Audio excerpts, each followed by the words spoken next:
Colin, what is it about consciousness that human beings have come up with every possible explanation for its fundamental nature? Certain religions and philosophers have had the world only be conscious. On the other hand, some philosophers would eliminate it totally. Some would make it a so-called epiphenomena, which it's real and it seems to be important, but it's just hanging on there. How do you look at the issue of the fundamental nature of consciousness?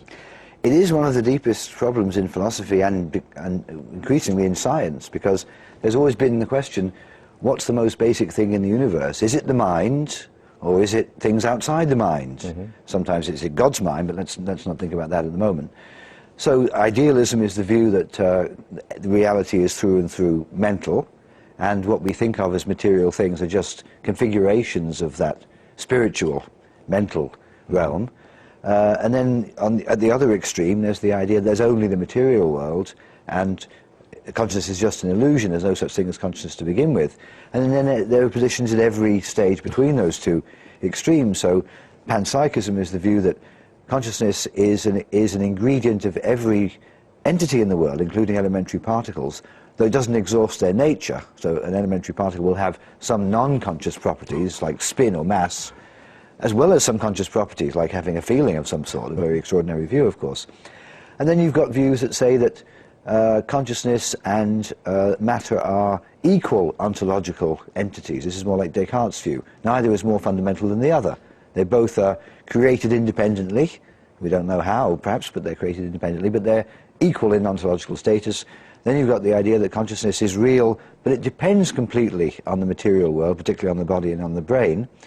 And then you've got the view that not only does the consciousness depend on the brain, but also it's completely reducible to the brain. That's more the materialist view. And you've got any other positions in between of those. Epiphenomenalism, you mentioned, is the idea that consciousness depends on the brain, and so is caused by events in the brain, but itself doesn't cause anything. And then you've got interactionism like Descartes, where consciousness does depend on the brain, but it also causes events in the brain, a two-way causal interaction.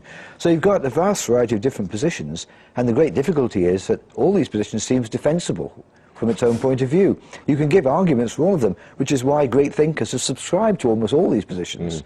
And the difficulty is trying to see through all of that and arrive at the view which is best overall, which is hard. So dealing with this fundamental question is the fundamental nature of consciousness. Is it reducible to something else? The view that you've taken, the so-called Mysterian view, which says that maybe the human mind is incapable of even knowing what the answer is, certainly in light of this diversity, is a legitimate position that has become of interest. You can see that with a number of the people who attack it. Shows how important it is. Indeed. I distinguish, on the question of is consciousness reducible, I distinguish an epistemological and an ontological interpretation of that question. And that means? That means the epistemological interpretation is it's reducible to something which we now know. So we could, in principle, know that know what the reduction is. So it would be, for example, be the view that states of consciousness are reducible to rates of firing in neurons, because we know what rates of firing in neurons are. And so that's an epistemological reduction, because it's a reduction to something that we know. I think the answer to that is no, it's not reducible to anything that we know. But that doesn't, of course, imply it's not reducible to something we don't know. So that's left open. Now, there are those philosophers who think it's not reducible even to things we don't know. Descartes would have thought that, and idealists would think that, and even panpsychists would think that. I don't think that. My view is that consciousness is reducible to something about the brain, which is not itself consciousness, but we don't know what that thing is about the brain that it reduces to. So I hold out the possibility that consciousness is rooted wholly in the material world, the body and the brain, but its basis in that world is something which exceeds our cognitive limits. Yeah, and you would, to be fair, have a much broader understanding of what the material world would be in order to include consciousness. Yes. Well, one of the background issues here is the legitimacy of the use of the phrase the material world or materialism. So I don't suppose that the material world includes only what physics now or in the future will reveal to us. That's not the material world, because I don't think physics will reveal to us well, the basis of that's a consciousness. very controversial statement, because you're saying it's not even what physics knows today that's non-controversial. But when you said even in the future, so you're defining the physical world, the material world, as including things beyond what physics can describe in the future. Yes, beyond what physics can describe in the future, because physics is a human science. Physics results from our cognitive abilities as we apply them to the world, the natural world that we experience.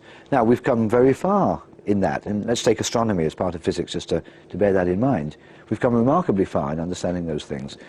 But that there are limits to our understanding of the world in that mode doesn't imply that that's all there is to the world. Sure, so in the case of astronomy, it's very clear. That's right. In the case of astronomy, there may become a limit where we can't find out any more. Certainly we're limited by the speed of light and the time it's taken, and so we can only look so far. Right. But it would be a complete mistake to say that just because of that there were no facts about the astronomical world which exist outside of astronomy. I think that's non-controversial. I think that's been agreed. I agree. So similarly in physics, theoretical physics as it's understood, maybe the only theories we with our brains can ever develop are theories which cover only an aspect of physical reality, maybe aspects of physical reality which our brains can't reveal to us, but they're still physical. In fact, I even think that even in some of our most basic physics now, there are aspects even of electricity which our theories don't encompass now. So that even in the theory of electricity, there are physical unknowns which are part of a physical reality which are not included within physics. So extrapolating from this to what consciousness may truly be in its deep essence, its ontological, its real being, what would that imply about the fundamental nature of consciousness if you need to bring in something from an area of the material world that in principle the human mind could never even determine? What would that say about consciousness? Well, it would say that its intrinsic reality, its basic essence, is something which transcends our ability to grasp it. There's something about it which our minds are unable to grasp. But I don't think that's terribly surprising, because I think, as I was hinting a moment ago, I think it's true even of some basic physics. There are things in those areas which our mind doesn't grasp, and it's not clear that we can, even what matter is, and what electricity is. In physics, this is a view which has been around for quite a long time, but in physics, what we have are theories which describe the structural or dispositional properties or formal properties of physical systems. They don't really tell you the intrinsic nature of the entities in these systems. So in the theory of electromagnetism, you've got this word, it's been introduced, electricity. It denotes something called a force. The force is known only by its effects in producing motion in objects, but through attraction or repulsion. But if you ask, what's the intrinsic nature of electricity? A physics textbook doesn't tell you. It just says, here's what electricity does.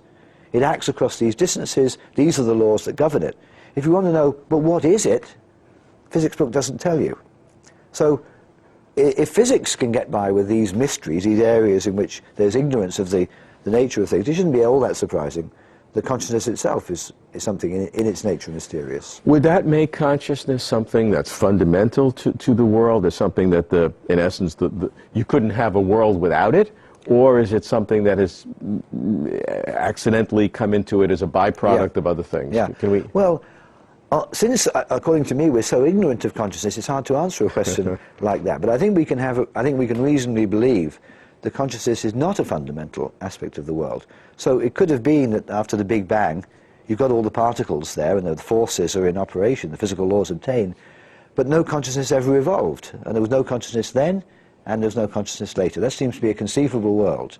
Not every world has got consciousness in it. Mm-hmm. So our world might have been a world in which there was no consciousness. So I'm opposed to the idealist view, or the panpsychist view, or the view which has been around for a long time, that the physical world itself is somehow inherently spiritual. And people think, well, there's energy and there's movement, that's like the will, so there's some spirituality in it. I don't think that at all. I think that consciousness arises from matter in some way. It's just that the way in which it arises isn't a way that we can understand. But it seems to me incontestable that consciousness arises in some way from the material world. So evolution occurred, and somehow, when brains evolved, consciousness came along with it. So it seems to me that that's the way things are.